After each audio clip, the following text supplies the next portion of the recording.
সন্তান মা আমাকে মানুষ করতে গিয়ে মানুষের বাড়িতে কাজ করেছে, বুয়ার কাজ করেছে, বিভিন্ন ভাবে কাজ কর্মগুলো করে আমাকে পড়াশোনা করাইছে। আমার পড়াশোনা যখন আমি উচ্চ মাধ্যমিকে যখন করি, যখন আমি মেট্রিক পরীক্ষা দেওয়ার সময় যখন হয়েছে, স্যার বলতেছে ফর্ম ফিল আপ করতে হবে, রেজিস্ট্রেশন করতে হবে, বলে ফর্ম ফিল আপ করতে হবে 1200 টাকার প্রয়োজন। এই কথা শুনে আমি সঙ্গে সঙ্গে স্যারকে বললাম, ও স্যার, আমার মনে হয় আর পড়াশোনা হবে না।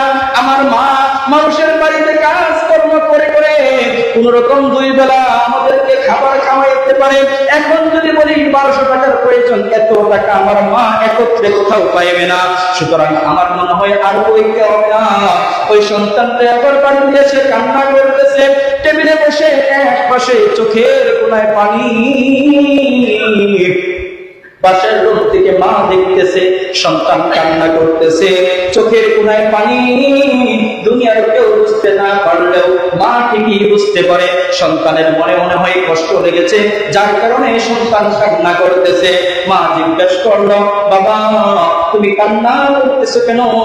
সন্তান ডাক দিয়ে বলে, ও মা, আমার মনে হয় আর পড়াশোনা হবে না, আমার মনে হয় আর পড়াশোনা হবে না। এবার মা শুনবি বলে, কেন কেন কেন, কোন কারণে বলতেছে? আমার পরীক্ষার রেজিস্ট্রেশন করতে হলে, ফর্ম ফিল আপ করতে হলে টাকার প্রয়োজন, তুমি এত টাকা কোথায় পাইবা?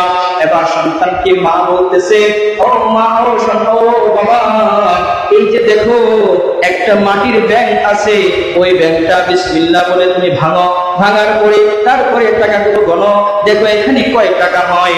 সঙ্গে সঙ্গে সন্তান বিসমিল্লাহ বলে মাটির ব্যাংকটা ভাঙলো, বিসমিল্লাহ বলে এবার টাকাগুলো গণা শুরু করলো।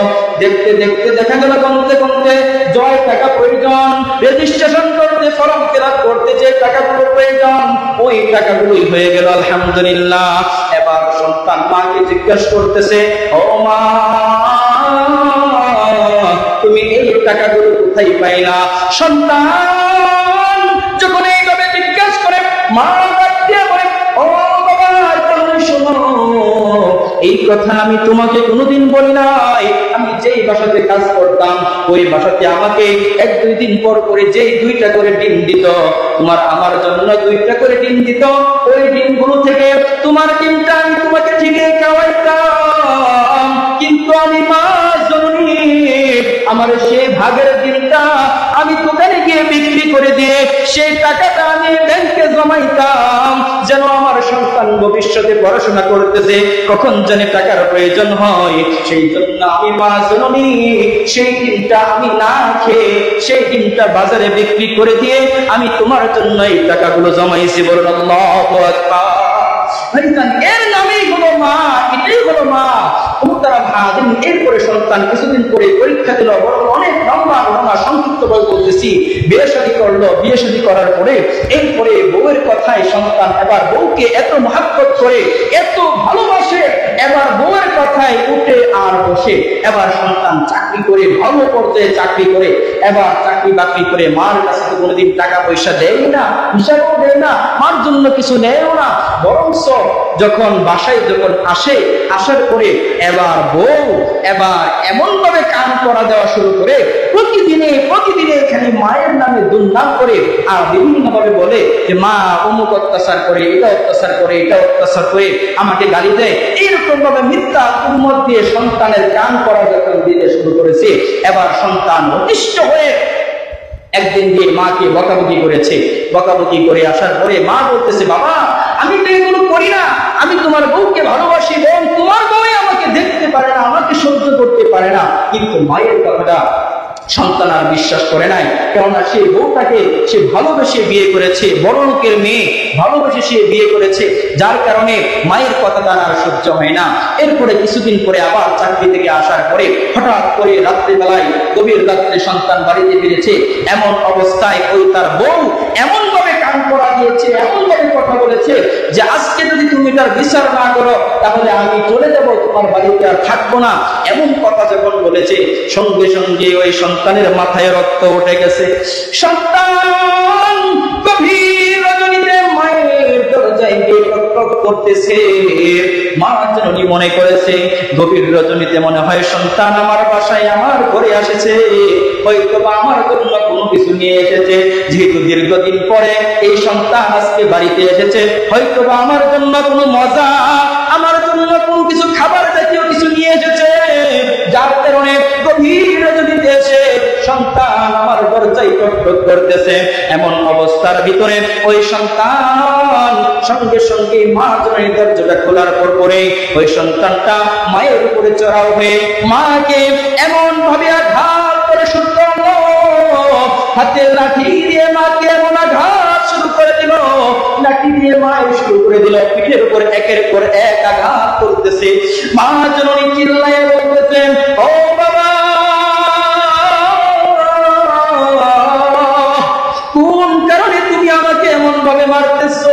যে হাতগুলো দিয়ে আজকে তুমি আমাকে মারতেছো রে বাবা, সে হাতগুলো তো আমি মা সুমাইয়া সুমাইয়া বড় করছি। যে হাতগুলো দিয়ে তুমি আমাকে আঘাত করতেছো, তুমি ছেলে এতিম ছেলে, তোমার কারণে দ্বিতীয় কোনো জায়গায় আমি বিবাহ বসি নাই, সংসার করি নাই, তোমার মুখের দিকে তাকাইয়া আমি এত বছর পর্যন্ত কোথাও সংসার করি নাই রে বাবা। আজকে তুমি বউয়ের কথায় কোন কারণে আমাকে মারতেছো? অন্তত কারণটা তুমি বলো। সন্তান কথা বলে না, একের পর এক মায়ের দিতে এসে বলেই আছে। মা জননী তখন আল্লাহর দরবারে দুটি হাত উঠাইয়া বলেছিল, বদদুয়া করেছিল, হে আল্লাহ, আমি যে সন্তানের হাতগুলোকে সুমাইয়া সুমাইয়া বড় করেছি, এই সন্তান আজকে বউয়ের কথায় আমি মা জননীকে আঘাত করেছে। আল্লাহ, এই হাত তুমি পছন্দ দিও, এই হাতের মাঝে তুমি পছন্দ রাইয়া দিও, এই হাত নিয়ে যেন মানুষের সামনে যাইতে না পারে। এক নাম্বার বদদুয়া করেছে। সঙ্গে সঙ্গে সন্তান বলতেছে, ও উস্তাদজি, আমার মনে হয়েছে এই বদদুয়াটা করার সঙ্গে সঙ্গে আমার পায়ের তল থেকে মনে হয় মাটিগুলো সরে গিয়েছে। দুই নাম্বার বদদুয়া করেছে যে তুমি যেন আমার জানাজার নামাজ আর করতে না পারো। এই দুইটা বদদুয়ায় মায়ের কবুল হয়ে গেছে। ওই ছেলে বলতেছে, যুবক বলতেছে, উস্তাদজি, আমি কোন কারণবশত দূরের জায়গায় চাকরি নিয়েছিলাম, সেখান থেকে মা মারা যাওয়ার পরে আসার পরে আস্তে আস্তে জ্বর পানি দিয়ে আস্তে আস্তে দেখি অনেক লেট হয়ে গেছে। মানুষ আমার জন্য বসে থাকতে থাকতে এবার আমার মায়ের দাফন করে দিয়েছে, আমি আর মায়ের জানাজা করতে পারি নাই। এক নাম্বারটা শেষ। দুই নাম্বার, এবার হাতে বদদুয়া, হাত যেন পছন্দ ধরে কিছুদিন যাইতে না যাইতে দেখি আমার হাতে একটা ফোড়া উঠেছে। এই ফোড়া থেকে আবার পছন শুরু হয়েছে। এমন পছন হয়েছে যে দুর্গন্ধে আমার যে সহধর্মিণী ছিল, যে ভালোবাসার স্ত্রী ছিল, সেই ভালোবাসার স্ত্রী আমাকে রেখে সে অন্যত্র চলে গিয়েছে, আমাকে রেখে এভাবেই চলে গিয়েছে। মুহতারাম হাজিরিন, এই যুবক এই কথাগুলো বলতেছিল আর কান্না করতেছিল।